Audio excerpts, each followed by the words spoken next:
Selamat malam. Semangat pagi. Sebelum kita memulai ibadah kita di saat ini, teman-teman yang ada di rumah dimohon untuk menyalakan kameranya.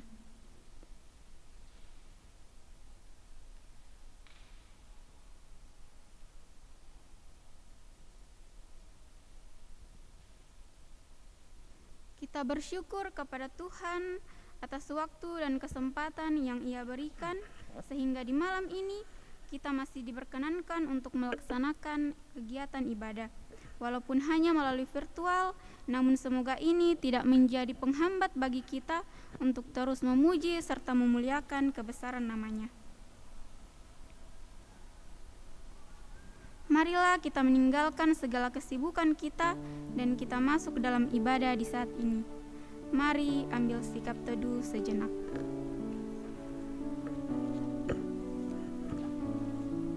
Mari kita bersyukur atas penyertaan dan waktu yang Tuhan beri bagi kita di saat ini.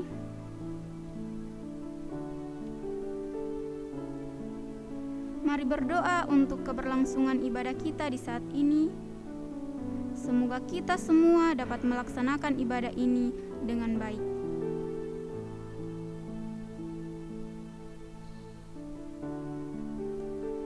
Mari memulai ibadah ini dengan menyanyikan PKJ 242, PKJ 242 Seindah Siang Disinari Terang. Teman-teman diundang berdiri.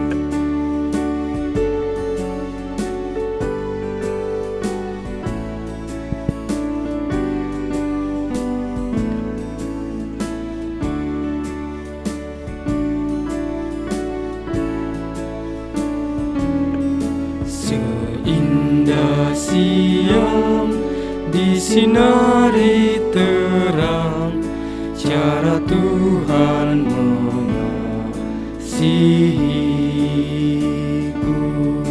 Seindah petang dengan angin sejuk, cara Tuhan mengasihiku.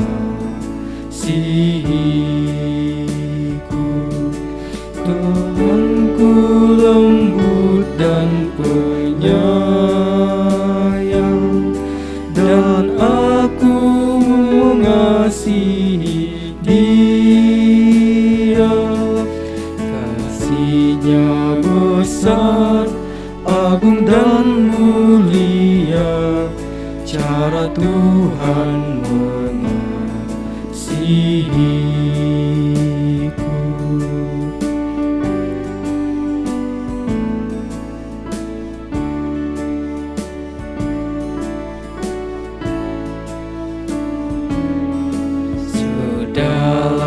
Laut seluas angkasa, cara Tuhan mengasihiku. Harum kembang yang tetap semerbak, cara Tuhan mengasihiku. Damai-Nya tetap besertaku, dan surgalah pengharapanku.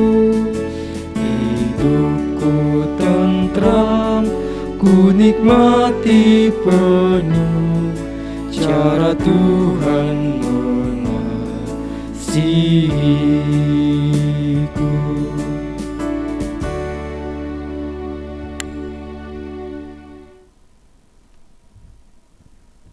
Mari kita memulai ibadah kita.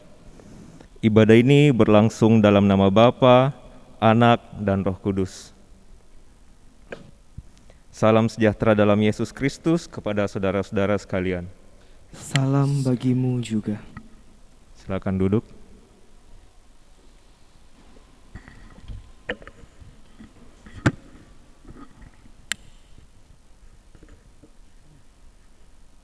Kini kita akan masuk ke dalam pembacaan Alkitab berkelanjutan yang terangkat dalam Keluaran pasal 14 ayat 1 hingga berakhir padatnya yang ke-31.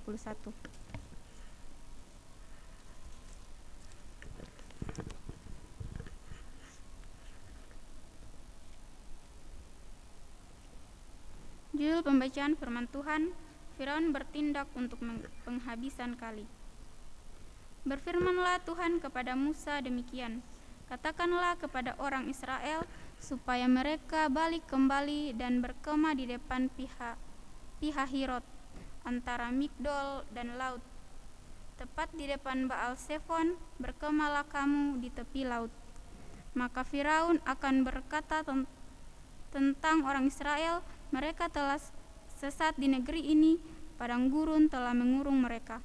Aku akan mengeraskan hati Firaun sehingga ia mengejar mereka, dan terhadap Firaun dan seluruh pasukannya aku akan menyatakan kemuliaanku sehingga orang Mesir mengetahui bahwa akulah Tuhan, lalu mereka berbuat demikian.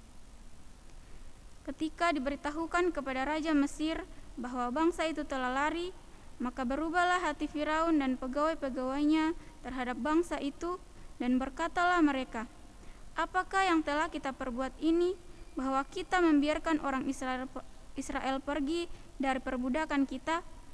Kemudian ia memasang keretanya dan membawa rakyatnya serta. Ia membawa 600 kereta yang terpilih, ya segala kereta Mesir masing-masing lengkap dengan perwiranya. Demikianlah Tuhan mengeraskan hati Firaun raja Mesir itu sehingga ia mengejar orang Israel. Tetapi orang Israel berjalan terus dipimpin oleh tangan yang dinaikkan. Adapun orang Mesir, segala kuda dan kereta Firaun, orang-orang berkuda dan pasukannya mengejar mereka dan mencapai mereka pada waktu mereka berkemah di tepi laut dekat Pihahirot di depan Baal Sefon. Ketika Firaun telah dekat, orang Israel menoleh, maka tampaklah orang Mesir bergerak menyusul mereka. Lalu sangat ketakutanlah orang Israel dan mereka berseru-seru kepada Tuhan. Ayat 11, dan mereka berkata kepada Musa, apakah karena tidak ada kuburan di Mesir, maka engkau membawa kami untuk mati di padang gurun ini?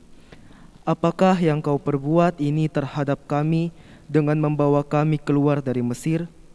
Bukankah ini telah kami katakan kepadamu di Mesir, janganlah mengganggu kami dan biarkanlah kami bekerja pada orang Mesir, sebab lebih baik bagi kami untuk bekerja pada orang Mesir daripada orang mati di padang gurun ini. Tetapi berkatalah Musa kepada bangsa itu, janganlah takut, berdirilah tetap dan lihatlah keselamatan dari Tuhan yang akan diberikannya pada hari ini kepadamu.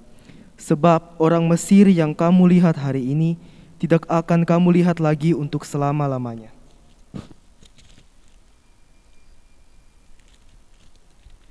Meliputi orang Mesir, meliputi kereta mereka dan mereka yang berkuda.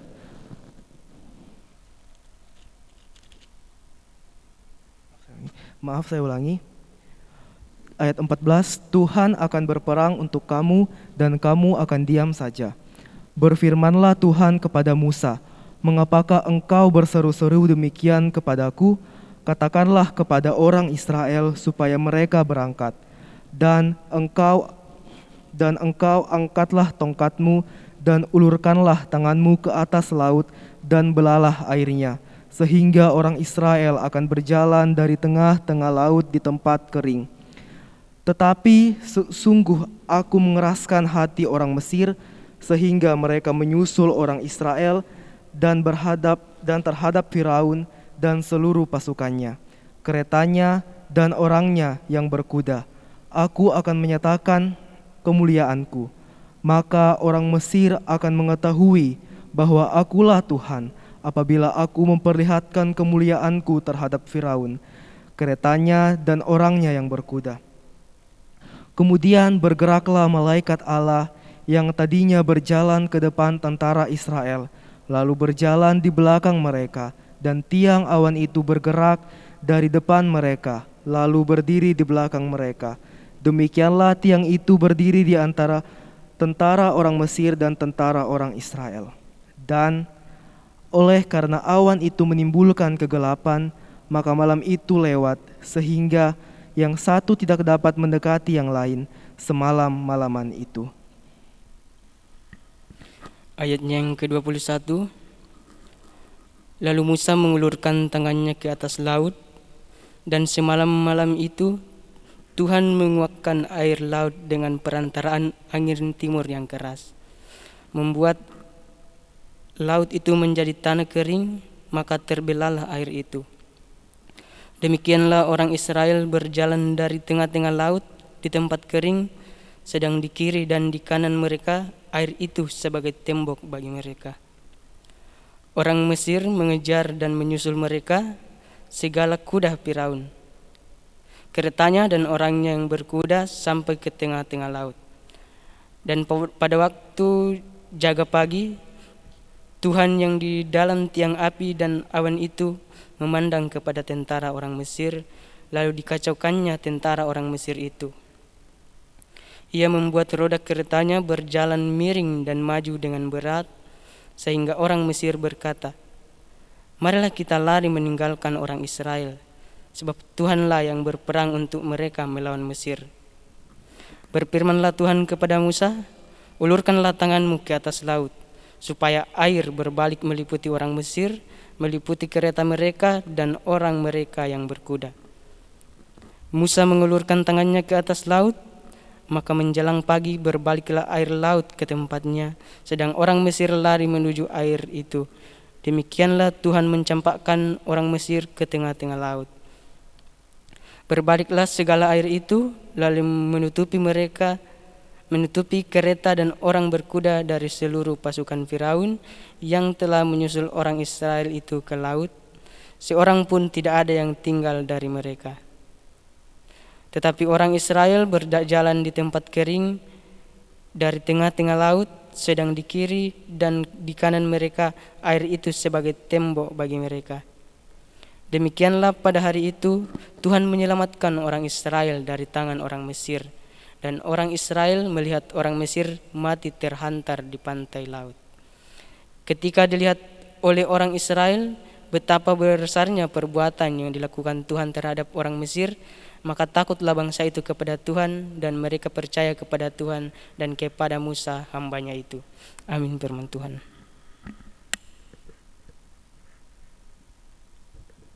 Saudara-saudaraku yang kekasih, sebagai manusia biasa, kita tak pernah luput dari dosa dan kesalahan-kesalahan, entah itu disengaja ataupun tidak disengaja.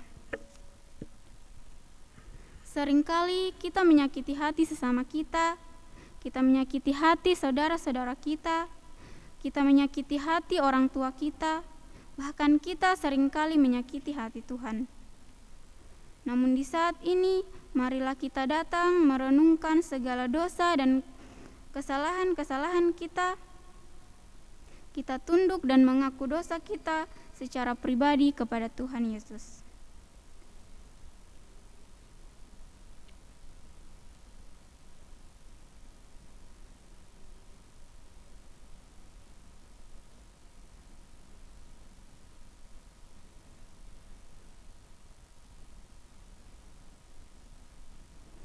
Mari kita menyanyikan Kidung Jemaat nomor 460.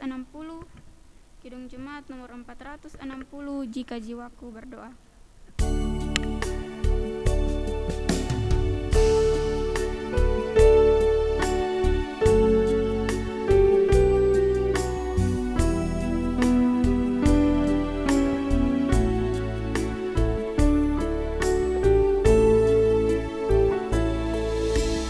Jika jiwaku berdoa kepadamu,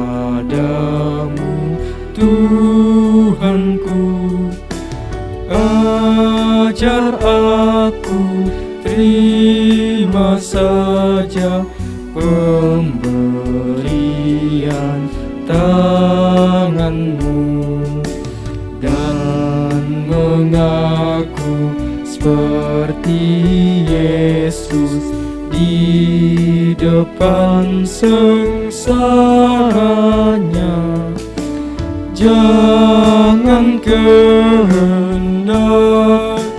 Bapa, kehendakmu jadilah.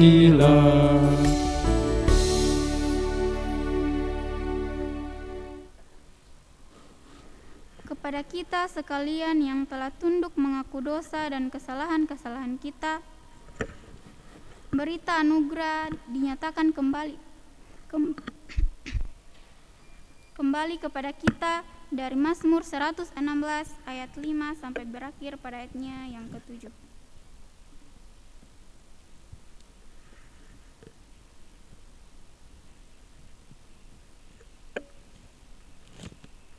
Mazmur 116 ayat 5 hingga berakhir pada ayat yang ke-7.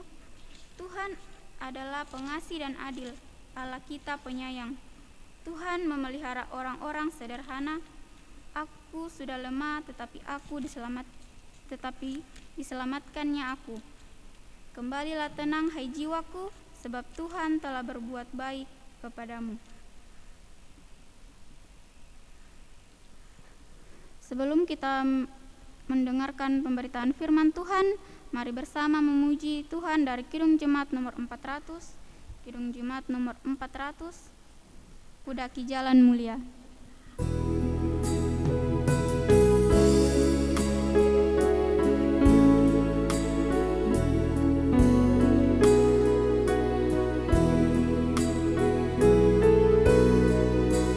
Kudaki jalan mulia, tetap doaku inilah, ke tempat tinggi dan teguh Tuhan mantapkan langkahku. Ya Tuhan, angkat diriku lebih dekat kepadamu, di tempat tinggi dan teguh Tuhan mantapkan langkahku.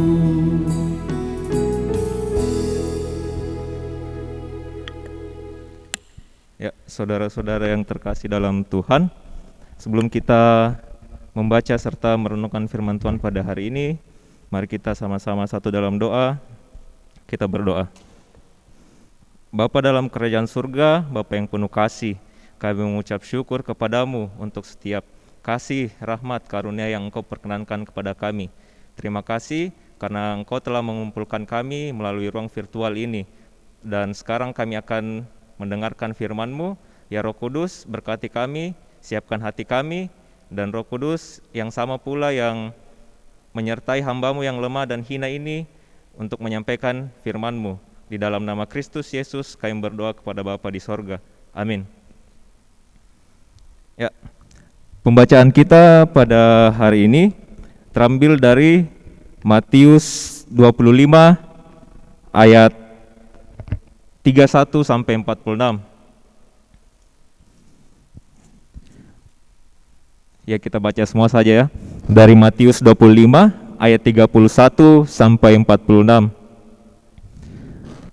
Saya mau lihat siapa-siapa yang hadir di dalam ruang Zoom. Boleh operator memperlihatkan? Oke. Bisakah saya minta tolong ke Saudara Fidel? Boleh buka kameranya teman-teman semuanya jika berkenan. Saudara Fidel untuk membacakan kita, dan Saudara Angel. Apakah boleh dibuka kameranya teman-teman? Atau kalau malu-malu mikrofonnya mau saja. Saudara Fidel dari ayat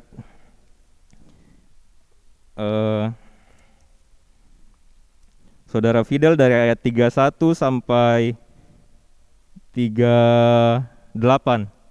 Dan Saudara Angel dari ayat 39 sampai 46. Ya. Kesediaannya teman-teman.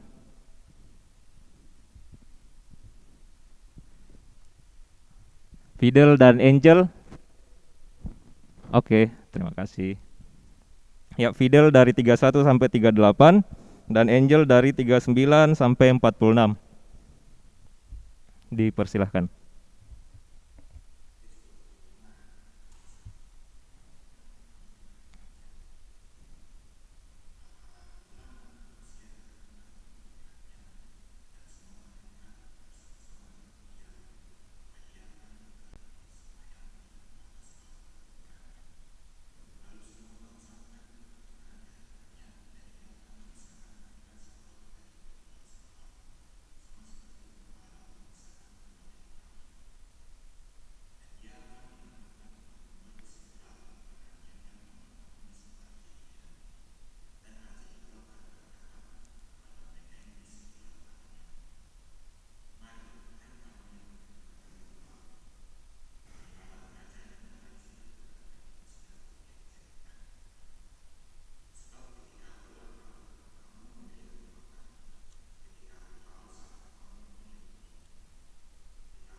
Amin. Terima kasih Fidel dan Angel untuk bantuannya. Ya, tema perenungan kita pada malam hari ini yang diberikan oleh rekan-rekan pengurus yaitu dirimu akan dihakimi sebagai domba atau kambing. Dirimu akan dihakimi sebagai domba atau kambing. Nah, kita lihat sama-sama di ayat yang ke-31. Apabila Anak Manusia datang dalam kemuliaannya dan semua malaikat bersama-sama dengan Dia, maka Ia akan bersemayam di atas tahta kemuliaannya. Nah, di sini ayat ini menggambarkan bagaimana Anak Manusia, yang seperti kita tahu sendiri Anak Manusia itu Tuhan Yesus, akan datang pada saat hari penghakiman terakhir. Nah, ungkapan dalam kemuliaannya juga artinya Dia akan datang sebagai Raja. Yang dimaksud dengan Raja ini adalah Sang Anak Manusia itu sendiri, yaitu Yesus Kristus itu sendiri. Ayat ini juga menyebutkan tahta, yang menunjukkan bahwa Dia duduk di tahta untuk memerintah dan menghakimi. Nah, sebetulnya itu intinya khotbah ini di ayat 31, Dia akan datang sebagai hakim. Kemudian kita lihat di ayat ke-32. Lalu semua bangsa akan dikumpulkan di hadapannya, dan Ia akan memisahkan mereka seorang daripada seorang, sama seperti gembala memisahkan domba dari kambing. Nah, Tuhan Yesus sendiri nanti yang akan datang sebagai hakim akan memisahkan dua jenis orang, dua kelompok. Sama seperti gembala memisahkan domba dari kambing. Nah, ada dua perbedaan. Kenapa domba dan kambing ini harus dipisahkan? Yang pertama itu domba. Domba ini biasa ditaruh di tempat terbuka karena mereka akan saling menghangatkan satu dengan yang lain dengan cara saling berdempetan karena karena kebiasaannya domba memang mereka suka berkumpul, suka berkerumun.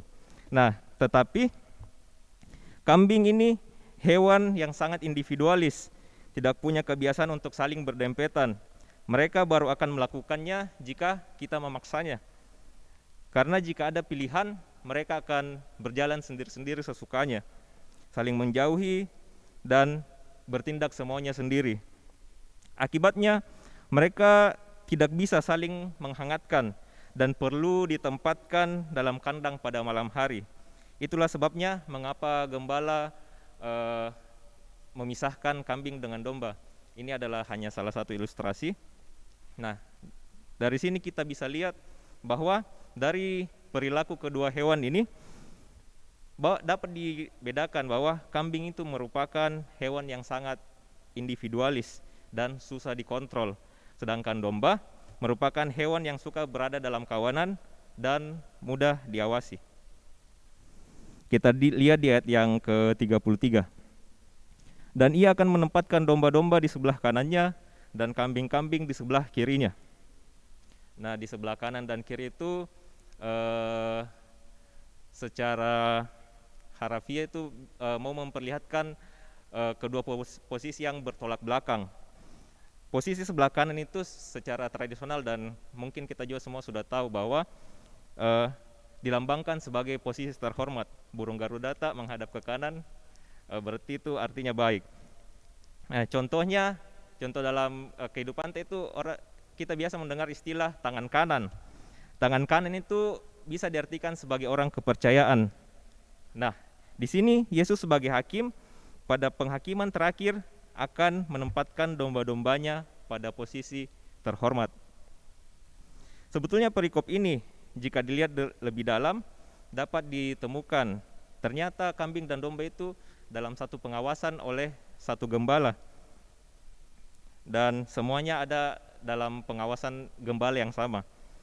Yang membedakannya itu adalah dari sikap dan perilaku mereka. Nah, begitu pula dengan manusia. Lebih dalam lagi, perumpamaan ini kita kadang mengumpamakan perumpamaan ini antara orang percaya dengan orang tidak percaya. Tetapi ternyata lebih dalam lagi perumpamaan ini bisa dikaitkan antara sesama orang percaya. Nah, kenapa bisa demikian? Nah, persamaannya itu kita adalah sesama orang percaya. Bisa saja mempercayai bahwa Yesus itu adalah Tuhan dan Juru Selamat.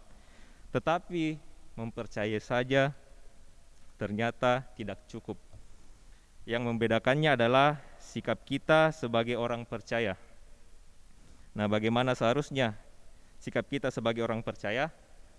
Kita lihat lagi di ayat-ayat berikutnya. Dari ayat 34 sampai 35 sebetulnya ada yang menarik pada pembacaan kita. Kita sudah baca tadi bersama-sama kan? Bahwa ternyata dari ayat ke-37 sampai ke ayat 39 itu bisa dilihat bahwa ada orang yang benar tetapi malah merasa dirinya belum melakukan sesuatu yang benar. Bisa dilihat itu di ayat ke-37 sampai 39.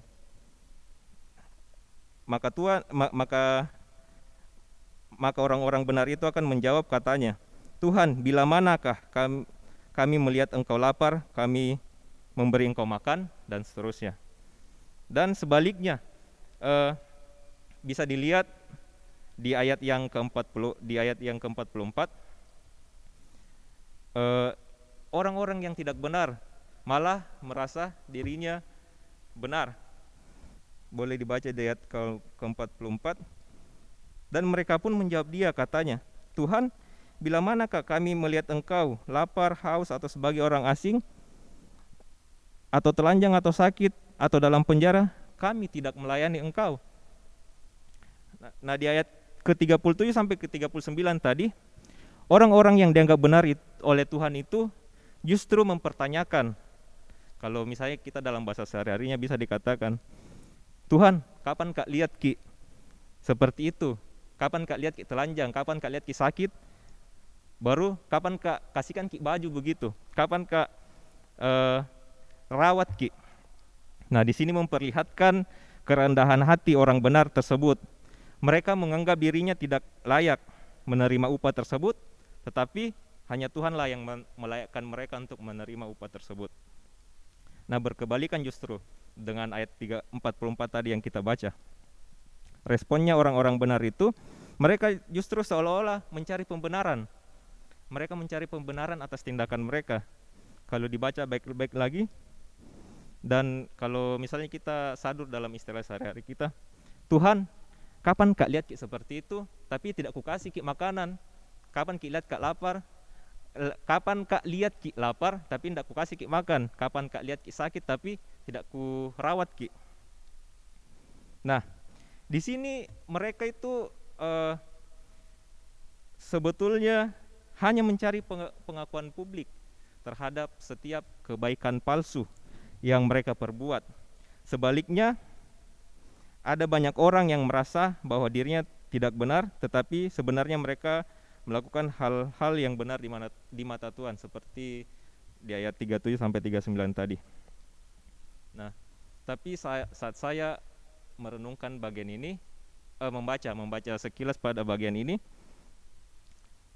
muncul pemikiran skeptisku, bilang begini. Jadi, wah, artinya Tuhan ini menyelamatkan manusia saja berdasarkan amal perbuatannya saja. Apa bedanya dengan kita orang-orang yang di sebelah yang hanya berlaku untuk mengumpulkan amal? Apa bedanya dengan mereka yang tidak mengenal hidup kekristenan itu? Bukannya keselamatan itu merupakan anugerah bagi seluruh umat manusia? Tetapi syukur kepada Roh Kudus, melalui perenungan dan beberapa diskusi yang saya lakukan, di sini memperlihatkan bahwa manusia yang telah percaya itu prosesnya akan berakar, bertumbuh, dan berbuah lebat bagi sesama. Sama kayak motonya visi misinya Gereja Toraja sekarang. Apakah? Ya. Kita boleh lihat di ayat di Yohanes 15 ayat 55. Di situ dikatakan, akulah pokok anggur, dan kamulah ranting-rantingnya.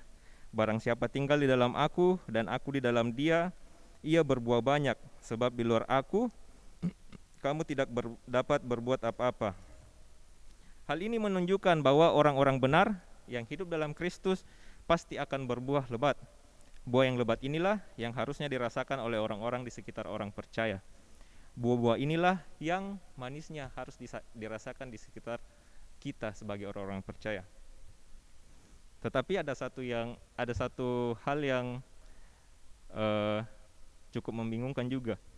Kenapa Yesus mengidentikan dirinya sebagai orang-orang yang menurut pandangannya manusia itu orang-orang hina, orang-orang yang tidak layak? Bukankah mereka adalah orang-orang yang tidak penting dan tidak pantas untuk diidentikan dengan Tuhan yang begitu mulia? Tetapi kita akan kesulitan untuk mengerti hal ini jika kita berpikir bahwa kesetiaan dan pelayanan kepada Tuhan hanya merupakan hubungan vertikal saja dengan Tuhan. Tidak ada kaitannya dengan hubungan antar manusia. Nah, di Yohanes 15 ayat 12 jelas dikatakan dan memperlihatkan bahwa Yesus sendiri memerintahkan kita untuk mengasihi sesama manusia karena Dia yang telah lebih dahulu mengasihi kita melalui pengorbanannya dan kematiannya di kayu salib. Di Yohanes 15 ayat 17 juga mengatakan, bahkan Tuhan Yesus juga memerintahkan hal ini. Inilah perintahku kepadamu, kasihilah seorang akan yang lain. Kesetiaan dan pelayanan kita kepada Tuhan akan terlihat dari cara kita melayani sesama. Oleh karena itu, yang menjadi persoalan di sini bukan mengapa Tuhan mengidentikan dirinya dengan orang-orang yang hina, orang-orang yang tidak layak dengan dirinya. Tetapi yang mau Tuhan tunjukkan dari pernyataan ini adalah bagaimana kasih dan kesetiaan Tuhan seharusnya terwujud dalam kepedulian kita, kasih kita terhadap sesama. Sesama di sini dari pembacaan kita sebetulnya bisa diartikan secara harafiah, misalnya membantu orang-orang yang terlantar,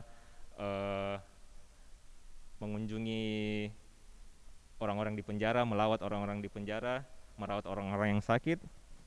Tetapi lebih dalam lagi, dapat juga diartikan sebagai misalnya kita saat melihat orang yang lapar dan haus. Lapar dan haus ini maksudnya bisa diartikan ke dalam lapar dan haus akan kebenaran firman Tuhan. Kita hadir sebagai orang-orang yang menunjukkan kebenaran firman Tuhan itu. Misalnya ada orang asing dalam artian di sini, asing belum mengenal siapa Yesus itu sebenarnya. Kita hadir sebagai orang yang memperkenalkan siapa Yesus. Dan contoh yang lain lagi, orang-orang yang sakit secara rohani. Kita hadir sebagai penyembuh dan memberi penguatan kepada orang-orang tersebut, tapi sumbernya hanya dari firman Tuhan. Semuanya itu dapat dilakukan saat kita sadar bahwa kasih Tuhan itu luar biasa dan harus dirasakan oleh semua orang. Untuk merasakan kasih yang luar biasa itu, kita memang harus memiliki sikap seperti domba yang selalu bergantung kepada Sang Gembala yang sejati, yang pada akhirnya akan terwujud melalui sikap hidup kita yang mau melayani dengan kasih, sehingga dapat dirasakan oleh orang-orang di sekitar kita. Ada lagi tetapi satu ini, tetapi tanpa sadar, kadang juga kita melakukan sesuatu yang baik, sesuatu yang menurut pandangan orang baik, menurut pandangan orang mulia, sehingga kita mendapat pujian dan secara tidak sadar dapat membuat kita menjadi orang-orang yang tinggi hati, yang lupa dengan tujuan awal kita untuk melakukan hal itu. Seharusnya iman yang benar dari setiap perbuatan kita harus selalu dinyatakan di dalam kerendahan hati. Seperti katanya Yohanes 3 ayat 30. Ini juga menjadi salah satu ayat untuk mengingatkan saya dalam melakukan segala sesuatunya. Ia harus makin kecil tetapi ia harus makin besar, tetapi aku harus makin kecil. Seperti Yohanes yang tidak terlena dengan ketenarannya selama ini, melainkan dia menyadari bahwa dirinya hanyalah alat yang dipakai Tuhan untuk mempersiapkan pekerjaan yang lebih besar untuk kemuliaan Tuhan. Kasih yang tulus kepada Tuhan adalah kasih yang kita tunjukkan kepada sesama kita yang menurut pandangan manusia tidak layak untuk mendapatkan kasih. Terakhir di ayat 46. Dan mereka ini akan masuk ke tempat siksaan yang kekal, tetapi orang benar ke dalam hidup yang kekal. Dapat disimpulkan bahwa setiap tindakan itu punya upahnya masing-masing. Upahnya itu menjadi urusan Tuhan. Pertama itu tindakan yang tidak benar. Tindakan yang tidak benarnya sudah jelas dikatakan bahwa mendapatkan upah siksaan yang kekal. Ada satu buku saya baca, dia umpamakan siksaan yang kekal itu seperti ini. Jika Yesus adalah roti hidup, kehilangan Yesus adalah kelaparan yang kekal. Bayangkan saja bagaimana kita kalau lapar selama-lamanya. Mau makan tapi akan kelaparan terus. Kemudian, jika Yesus adalah kebangkitan dan hidup, kehilangan Yesus adalah kematian yang kekal. Jika Yesus adalah anak domba Allah yang dikorbankan bagi dosa-dosa kita, maka kehilangan Yesus berarti kita harus menanggung siksaan yang kekal yang seharusnya kita tanggung sendiri. Nah, kedua, tindakan orang-orang yang benar itu mendapatkan upah yang indah, yaitu hidup yang kekal. Dari buku yang sama, dia juga mengilustrasikan seperti ini. Kekekalan yang dimaksud adalah kekekalan merasakan hal yang paling bahagia dari kebahagiaan yang ada di bumi ini selamanya. Bisa kita bayangkan apa kira-kira yang menjadi kebahagiaan kita di dalam hidup kita? Yang paling bahagia, momen yang paling bahagia, perasaan yang paling bahagia. Nah, mungkin kurang lebih seperti itulah perumpamannya bagaimana kekekalan nanti. Kita akan merasakan kebahagiaan, tapi kebahagiaan itu lebih lagi dari kebahagiaan yang kita rasakan di bumi ini. Dan tentunya merasakan keintiman bersama Sang Sumber Kasih. Jadi, marilah kita menjadi orang percaya dengan iman yang benar. Marilah menjadi orang yang benar, yang melakukan setiap tindakan yang berfokus pada kemuliaan Tuhan. Seperti domba yang sangat bergantung pada gembalanya, demikian pula kita, marilah kita menggantungkan hidup kita sepenuhnya kepada Sang Gembala yang sejati, yaitu Tuhan Yesus. Tuhan dimuliakan. Amin. Saya serahkan kepada Ilen.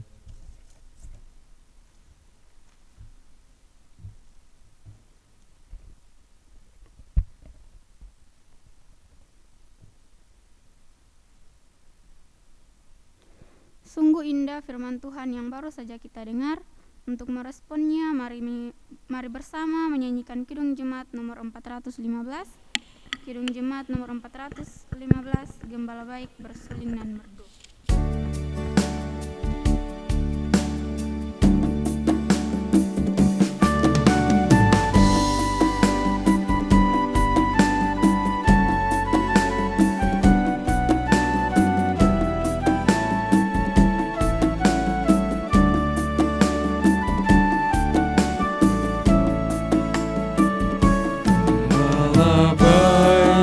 Bersuling dan merdu, membimbing aku pada air tenang, dan membaringkan aku berteduh di padang rumput hijau berkenan.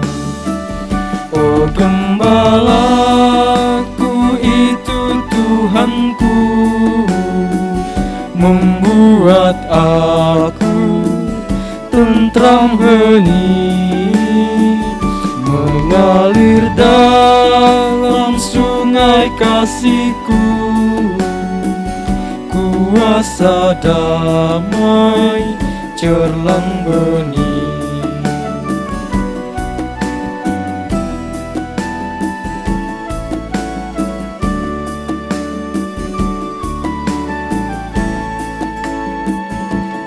Pada domba haus dan lesu,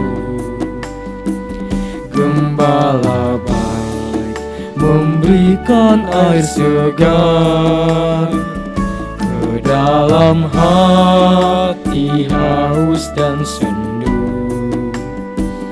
diberinya air hidup yang benar. Oh Gembalaku itu Tuhanku, membuat aku tentram hening, mengalir dalam sungai kasih-Ku, kuasa damai cerlang bening.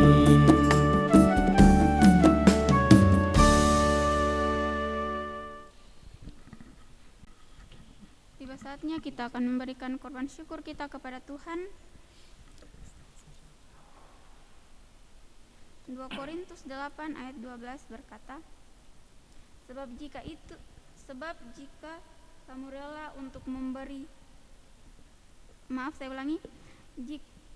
sebab jika kamu rela untuk memberi, maka pemberianmu akan diterima. Kalau pemberianmu itu berdasarkan apa yang ada padamu, bukan berdasarkan apa yang tidak ada padamu. Sementara persembahan dikumpulkan, mari kita memuji Tuhan bersama melalui pujian Betapa Hatiku.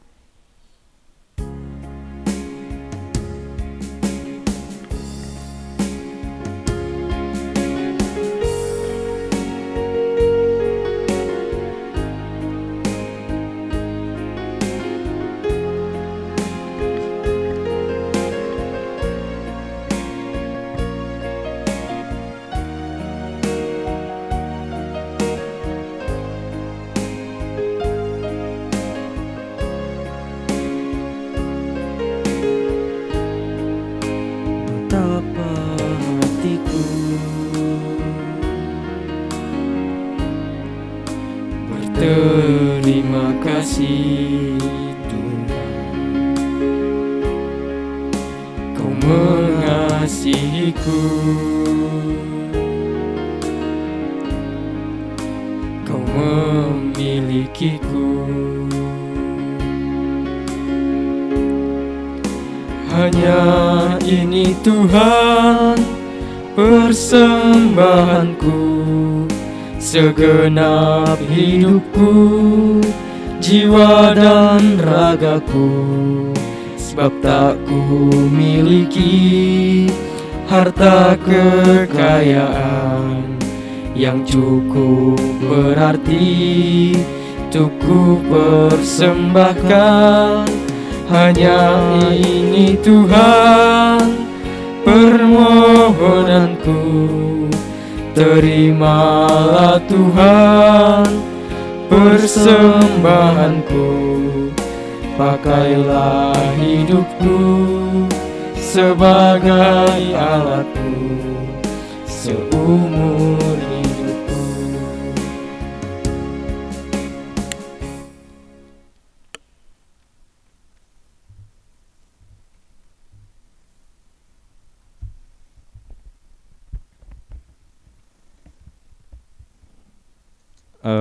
Di sini ada beberapa pokok doa yang disediakan oleh pengurus.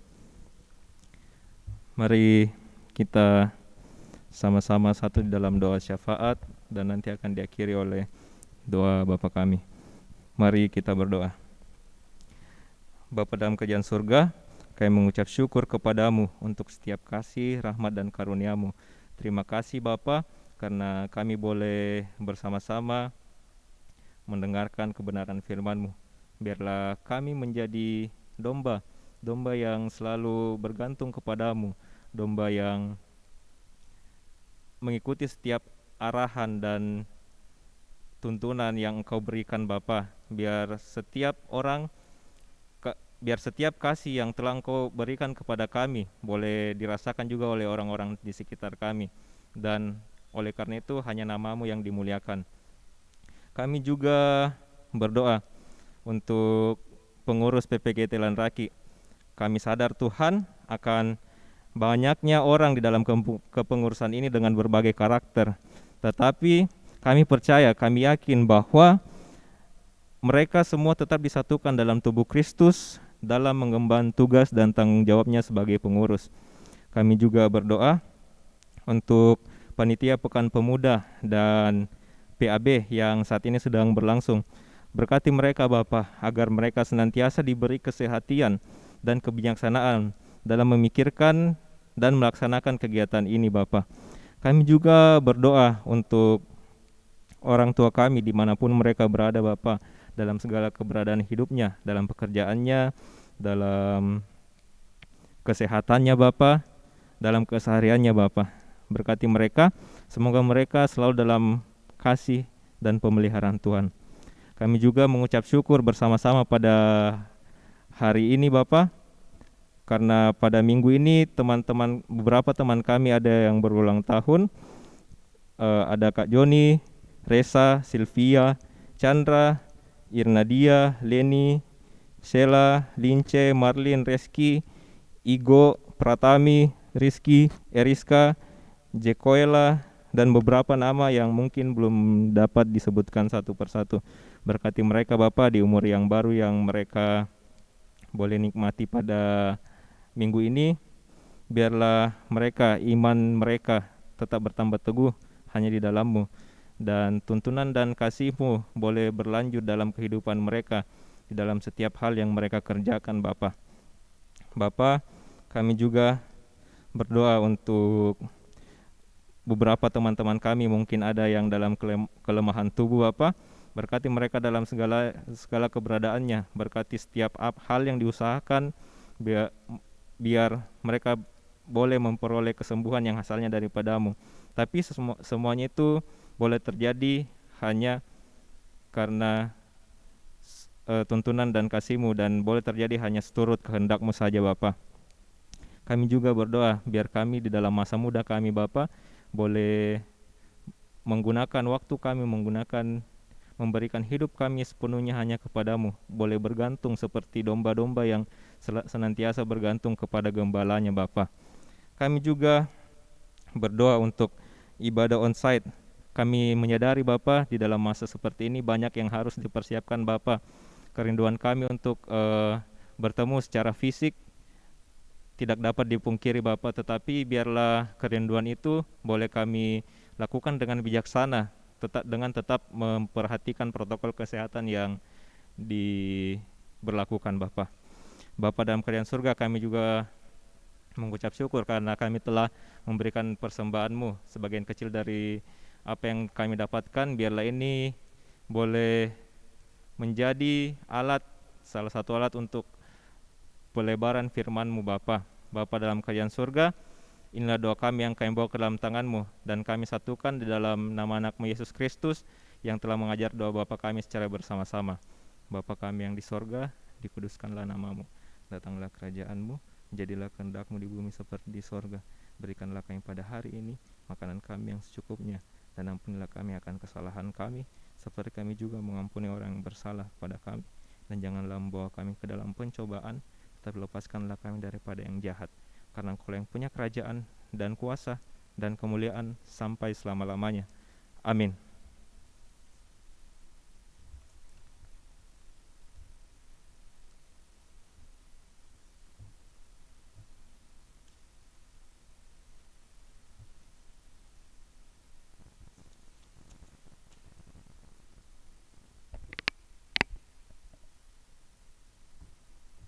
Kini kita akan mengakhiri ibadah ini. Untuk itu, teman-teman diundang berdiri. Mari kita bersama menyanyikan Kidung Jemaat nomor 388. Kidung Jemaat nomor 388, Selamat di Tangan Yesus.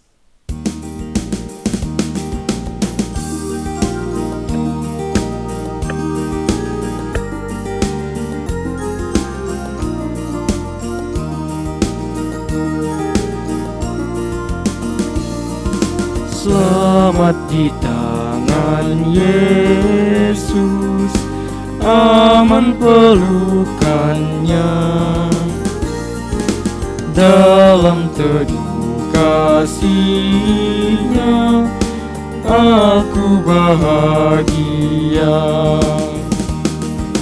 Lagu merdu malaikat olehku terdengar, dari negeri mulia damai sejahtera. Selamat di tangan Yesus, aman pelukannya. Dalam teduh kasih-Nya aku bahagia.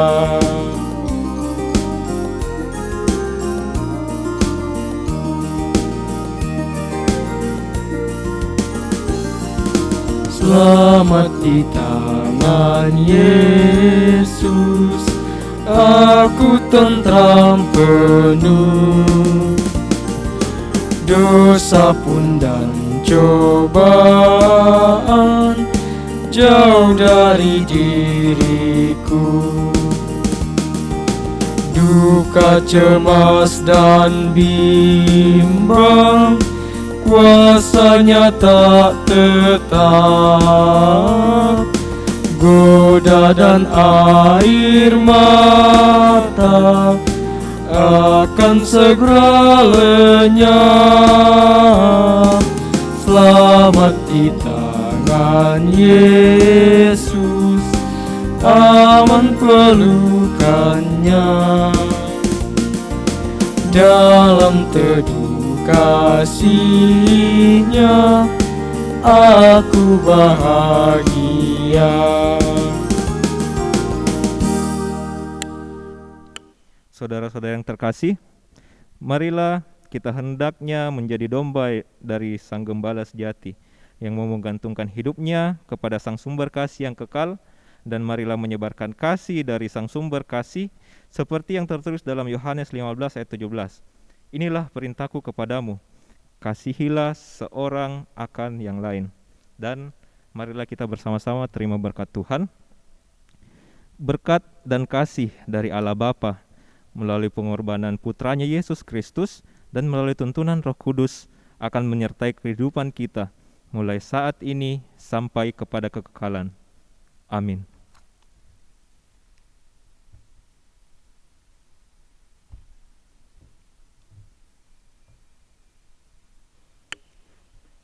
Kini ibadah kita telah selesai, dipersilahkan duduk kembali. Kini kita akan melangkah ke acara yang selanjutnya, yaitu acara organisasi. Dan pada minggu ini kita akan menyanyikan Mars PPGT. Teman-teman diundang berdiri.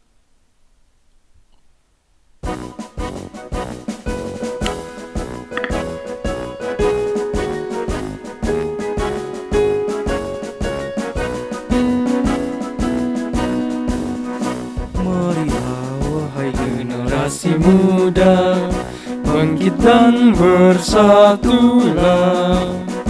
Satukan hati dalam satu iman, satu persekutuan. Genapkan langkah menggapai tujuan yang luhur dan mulia. Hidup damai, bahagia, sejahtera di dalam kasih Tuhan. Mari bina dan siapkan dirimu demi nusa, bangsa, dan gereja. Marilah bersama bersekutu, bersaksi dan melayani. Satu hati dalam iman dan kasih, dan wartakanlah Injil keselamatan. Janganlah bimbang, janganlah ragu, Yesus selalu beserta kita. Hiduplah persekutuan kita PPGT Jayalah. Dipersilakan duduk kembali.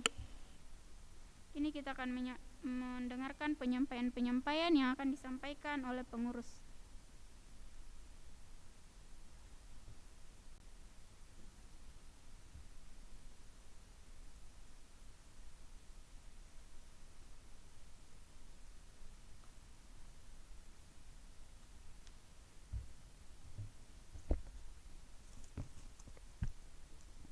Ya, shalom, selamat malam. Sebelumnya kami mengucapkan terima kasih kepada teman-teman yang boleh mengambil bagian pada malam hari ini, juga kepada Kak Afner yang telah menyampaikan firman Tuhan pada malam hari ini. Kiranya Tuhan memberkati kita sekalian. Dan adapun penyampaian dari pengurus, disampaikan kepada teman-teman bahwa ibadah rutin pada hari Jumat tanggal 1 Oktober 2021 pukul 19.00 WITA akan dilaksanakan secara online dan juga onsite di Gereja Lanraki. Jadi teman-teman yang datang beribadah di gereja diharapkan selama berada di lokasi gereja dan utamanya saat ibadah berlangsung diwajibkan menggunakan masker dan tetap mematuhi protokol kesehatan. Ya, itu saja penyampaian dari pengurus. Terima kasih. Tuhan Yesus memberkati.